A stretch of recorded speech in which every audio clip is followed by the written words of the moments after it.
La agencia antidrogas norteamericana DEA está ahora enfocada en una tarea que podría complicarle seriamente la vida a Nicolás Maduro y a los jefes del llamado Cartel de los Soles en los meses que vienen.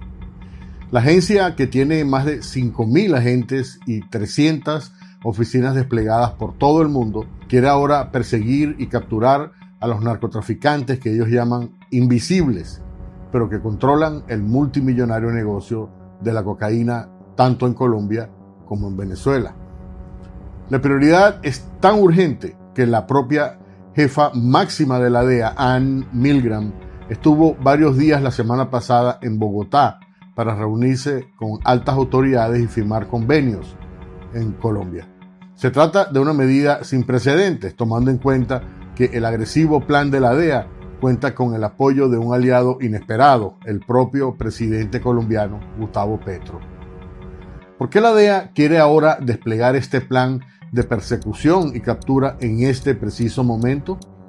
Y todavía más intrigante, ¿por qué Petro, un exguerrillero que Nicolás Maduro ve como su aliado, permite esta alianza estratégica con el peor enemigo de los capos de la droga colombo-venezolanos?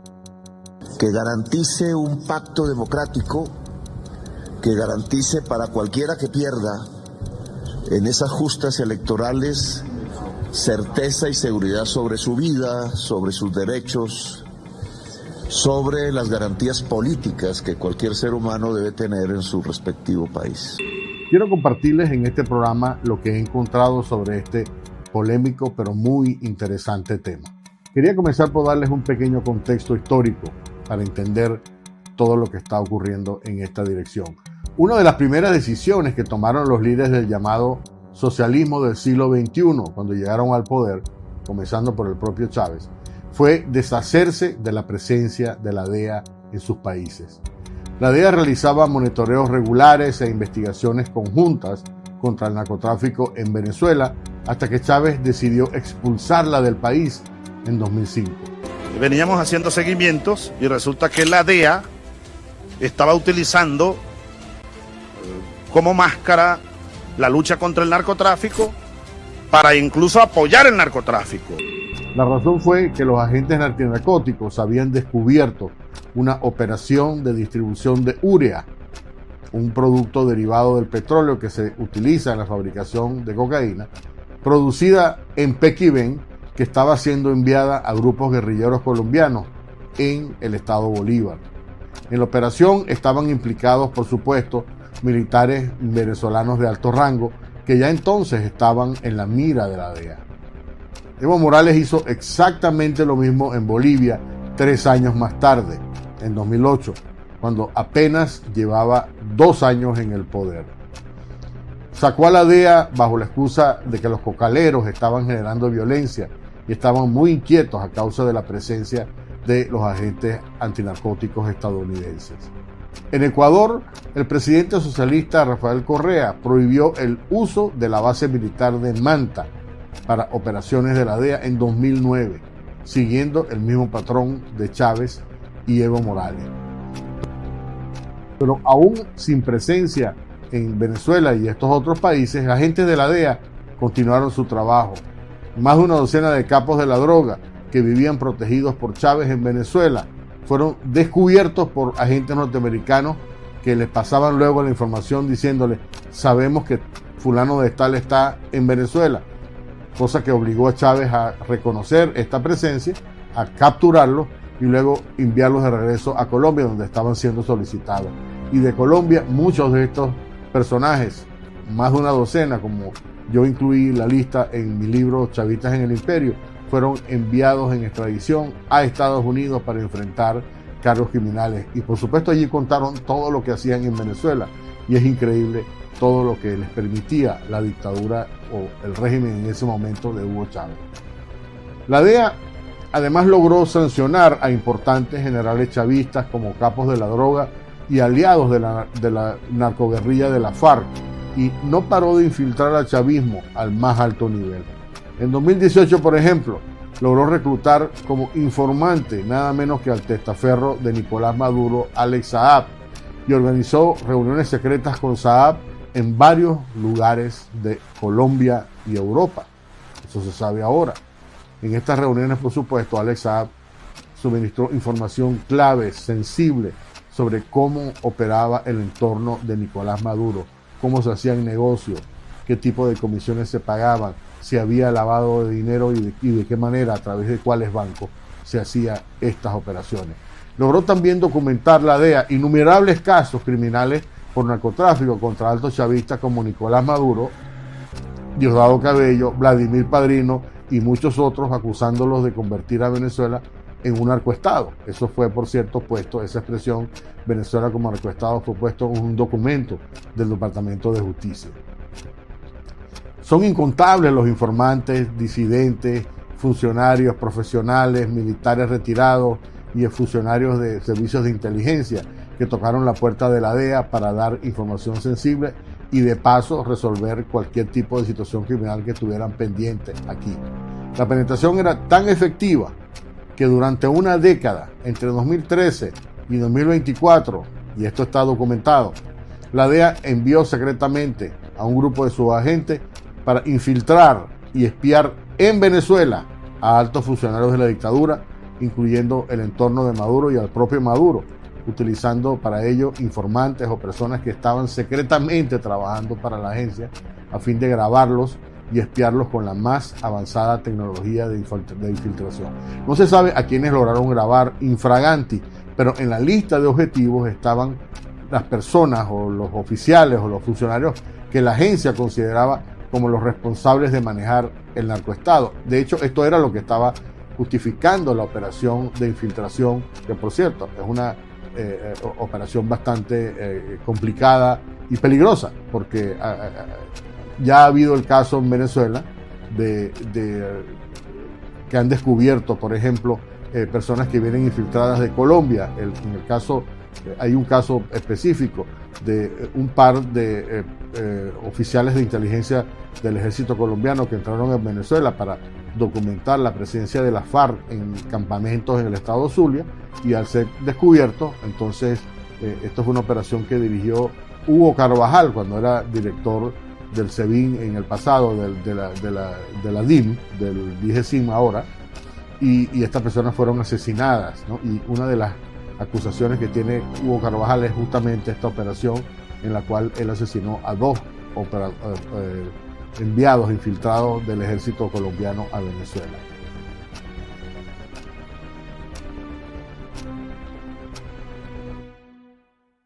La preocupación principal de la DEA con todas estas operaciones es que el narcotráfico, la actividad de narcotráfico, estaba creando una economía paralela gigantesca, totalmente dependiente de la venta de cocaína, controlada por estos altos jefes del narcoestado, incluyendo, por supuesto, Nicolás Maduro y Diosdado Cabello.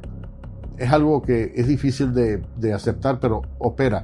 En Venezuela hay una economía paralela gigante que se nutre de la venta de cocaína, y esto es exactamente lo que la DEA quiere desbandar, digamos, destruir.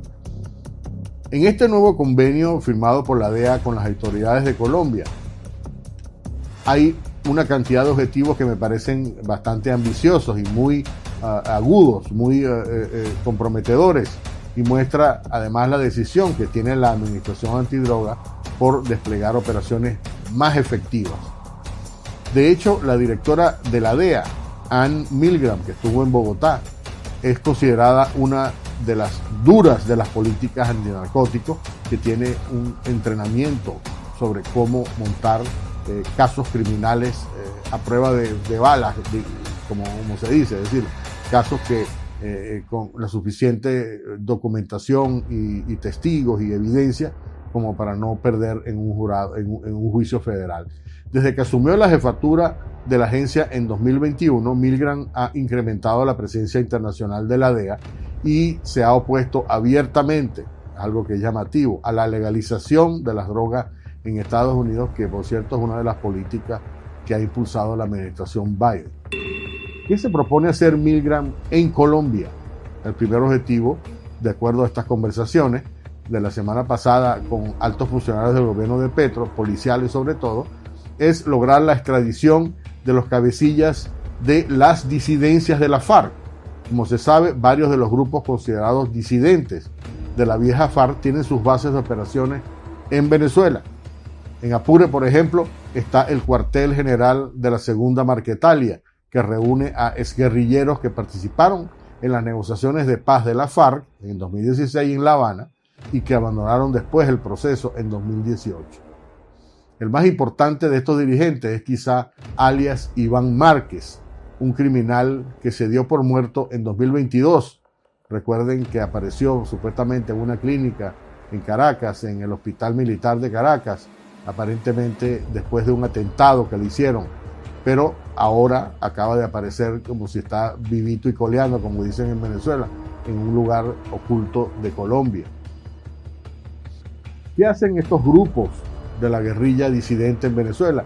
Principalmente tienen dos tipos de operaciones. Una, manejan las rutas de la cocaína con la anuencia y quizá la participación de los jefes del cartel de los soles. Y dos, también participan en la minería ilegal y el contrabando de minerales preciosos, bajo, por supuesto, la mirada complaciente de Nicolás Maduro. El Frente Acacio Medina, otro de los grupos disidentes de la FARC que operan en Venezuela y que ahora estarán bajo la mira de la DEA, están plenamente operativos en el estado Amazonas, no solo traficando cocaína, sino explotando minas ilegales de oro en el Parque Nacional de Arapacana, según informes recientes. En la reunión de la jefa de la DEA, Milgram, con el director de la Policía Nacional de Colombia, el general William Salamanca, se firmaron acuerdos que tendrán sin duda repercusiones en Venezuela. Imaginemos un momento las consecuencias de la alianza de la DEA con Petro para el futuro de Nicolás Maduro. Las investigaciones que quiere profundizar la DEA, por ejemplo, pudieran incluir puestos de escuchas electrónicas en zonas fronterizas, interceptación de comunicaciones del cartel de los soles, monitoreo de los vuelos aéreos, drones de vigilancia, reclutamiento de informantes, incluyendo militares, agencias de inteligencia como el SEBIN y el DIGESIN. Todo esto forma parte de toda la información necesaria, clave, para proceder a cualquier tipo de operativo que implique la captura de narcotraficantes o narcoguerrilleros que están activos en la frontera de Venezuela y Colombia. Porque una cosa es cierta, las operaciones de los carteles colombianos de la droga están estrechamente conectados con la dictadura madurista. Parte del acuerdo de la DEA con Colombia, de hecho, apunta en esta dirección. Según lo que dijo Milgram la semana pasada en Bogotá, la DEA permitirá a la Policía Nacional de Colombia tener acceso a la base de datos e información criminal de la agencia norteamericana en tiempo real para facilitar la persecución en caliente de narcotraficantes tanto en Colombia o en Venezuela. Esto es sumamente importante porque una cosa es tener información sobre, digamos, las actividades pasadas y otra cosa es tener lo que ellos están haciendo, si hay vuelos, quiénes son los generales que están en el momento que eso esté ocurriendo. Es algo que cambia el juego y por supuesto le da una gran ventaja a los agentes, en este caso a los agentes de la DEA en conexión con las Fuerzas Armadas colombianas o las Fuerzas Policiales colombianas.